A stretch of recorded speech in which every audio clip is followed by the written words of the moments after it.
တဲ့သူတွေအားလုံးကိုလည်းကျေးဇူးတင်တယ်လို့အရင်ဆုံးဆိုတာပြောချင်ပါတယ်ကျမကိုယ်တိုင်ကချင်းလူမျိုးတယောက်မဟုတ်ပါဘူးဒါပေမဲ့ချင်းမျိုးသာ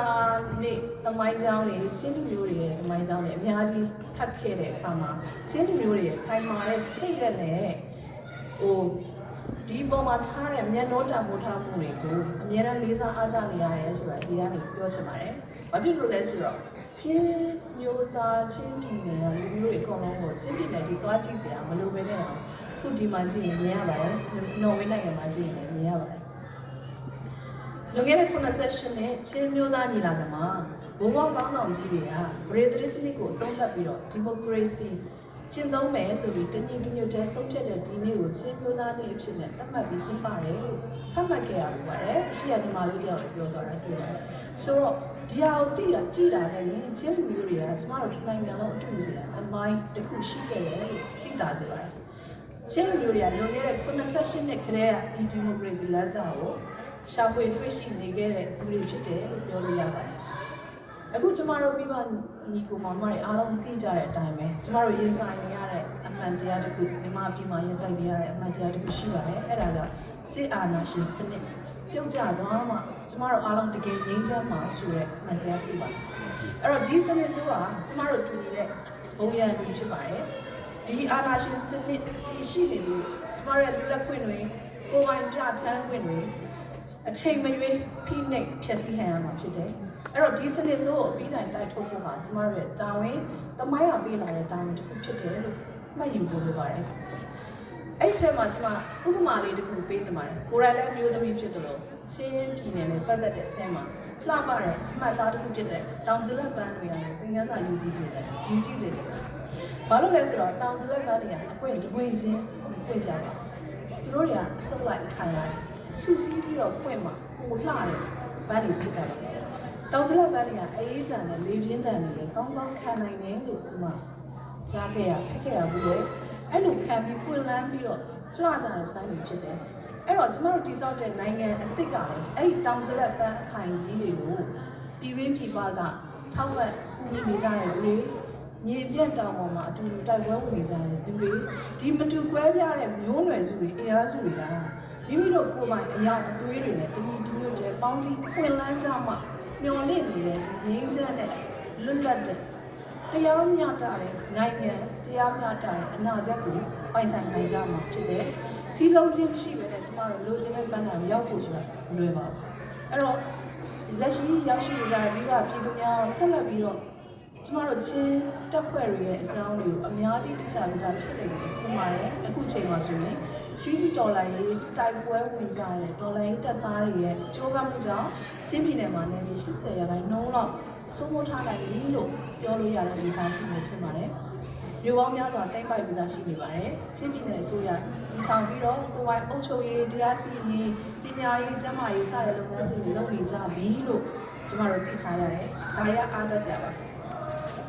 အဲ့ချိန်မှာဒါကစနစ်ဟောင်းကိုဖယ်ပြီးတော့နိုင်ငံအသစ်ကိုစဖို့အတွက်စူးစမ်းနေကြရတာဖြစ်တယ်ဒီအခိုက်အတန့်မှာကျမတို့အားလုံးတူတူပေါင်းစည်းညီညွတ်ကြဖို့အဓိကလိုအပ်ပါတယ်ကျမတို့ကအမှောင်ထဲကနေပြီးတော့အလင်းစီကိုစပြီးရှောက်နေတဲ့ဒီတိဆောက်ရေးကာလအောင်မြင်မှုစူးစမ်းနေကြရတဲ့ကာလမှာအလွန်အရေးကြီးတဲ့ကျမတို့တည်ဆောင်သွားရမယ့်အချက်တွေရှိပါတယ်ဒီမပြီးဆုံးသေးတဲ့ဒီຫນွေဥတော်လိုင်းပြီးတက်ဖို့အတွက်လည်းကျမတို့ဆက်စူးစမ်းဖို့ချန်နေတာရှိနေပါသေးတယ်အဲ့ဒါအဓိကထဲမှာကျမဒီညွှန်ပြီးပြောချင်တာကပထမဦးဆုံးအနေနဲ့သက်ဆိုင်မှုအားလုံးဟာယုံကြည်မှုတည်ဆောက်ကြဖို့လိုပါတယ် trust building ကမရှိမဖြစ်လိုအပ်ပါတယ်အချင်းချင်းတန်တရားတွေကိုဖယ်ရှားပြီးတော့လက်တွဲဆောင်ရွက်ကြမှာတူညီတဲ့လိုချင်တဲ့လွတ်လပ်တဲ့ညီမျှတဲ့နိုင်ငံတစ်ခုရမှာဖြစ်ပါတယ်နောက်တစ်ခုကတော့အုပ်ချုပ်ရေးရန်နေရာမှာပွင့်လင်းမှုရှိဖို့လိုပါတယ်အဲ့ဒါက transparency ရှိဆောင်ရွက်ဖို့လိုပါတယ်ဒါမှပြည်သူရဲ့ယုံကြည်မှုကိုရမှာပါတစ်ချိန်တည်းမှာလည်းအင်အားစုတွေအကုန်လုံးပါဝင်နိုင်မှုရှိတဲ့ inclusivity ကိုလည်းတိစောက်ကြဖို့လိုပါတယ်မိသူတူတယောက်တည်းမှခြံလက်ထားမရတဲ့အခင်းချင်းဖြစ်ဖို့လိုပါတယ်ဒီလိုမျိုးသွားမှာပဲတကယ်မှန်ကန်တဲ့ဒီမိုကရေစီတစ်ခုကိုရရှိမှာဖြစ်ပါတယ်နောက်ဆုံးတစ်ချက်အနေနဲ့ကျမတို့မေးပြောင်းနေတတ်ကြတဲ့ဟာလေးတစ်ခုရှိပါတယ်ဒါကအရေးကြီးဆုံးလိုပါတယ်မတူကွဲပြားမှုတွေကိုသိခံ နားလည်ပေးကြရပါမယ်ဒီ tolerance ကမရှိမဖြစ်အတိကလိုပါတယ်လူတိုင်းကျမတို့ဒီမှာရှိနေကြတဲ့လူတွေပတ်ဝန်းကျင်မှာနေကြတဲ့လူတွေတယောက်နဲ့တယောက်မတူကြပါဘူးကျမတို့မိသားစုတွေမှာလည်းတယောက်နဲ့တယောက်မတူကြပါဘူးဒီမတူညီမှုတွေကိုလက်ခံပြီးတော့ဘောရီမှန်းချက်ကိုအတူတူလက်တွဲသွားကြမှသာအောင်မြင်မှုဆိုတာရဖို့ရှိပါတယ်ဒါကြောင့်ယုံကြည်မှုရှိရင်နိုင်ငံတော်တစ်ဆိုတာလည်းတိဆောက်ရမှာမဟုတ်ပါဘူးဆိုတာကျမတို့အများအားသတိချက်သင့်ပါတယ်အခုပြောချင်တာကတော့ကျမတို့မျိုးဆက်တွေတော်ရင်းမှာပို့လုံပြီးတော့တန်တရားလဲနေမဲ့ဒီတိုက်ပွဲမဖြစ်ဖဲနဲ့ဟန်ဆောင်ပြည်တော်စုအောက်ကနေကျူပြုခံရမယ်အနာဂတ်မျိုးမဖြစ်ရဘူးနော်ဘုံမွားတွေချင်းဘုံမွားတွေပြုစုတည်ထောင်ခဲ့ကြတဲ့အချုပ်အခြာအာဏာရှိပြီးတိတ်ခါရှိတဲ့ချင်းပြည်တွေကိုစစ်မှန်တဲ့ Federal Democracy ပြည်တော်စုဖြစ်လာဖို့ပေါ်ထွန်းလာဖို့အတွက်ပြည်ရင်းပြည်ပကောတောင်ပေါ်ပြည်ပခွဲကြမယ်နဲ့တိုက်ပွဲဝင်သွားကြပါစို့လို့ဒီကနေပြီးတော့တိုက်တွန်းချင်ပါတယ်တစ်ချိန်တည်းမှာကျွန်မအခုလက်ရှိမှာ